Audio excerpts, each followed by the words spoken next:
Northern St. Mary's County in southern Maryland, southwestern Calvert County in southern Maryland, central Charles County in southern Maryland, until 4 p.m.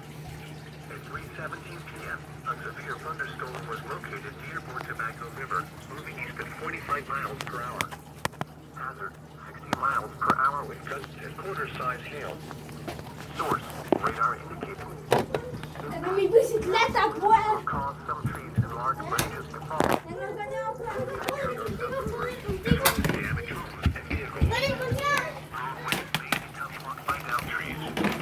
Localized power outages are possible. Unsecured light objects may become projectiles.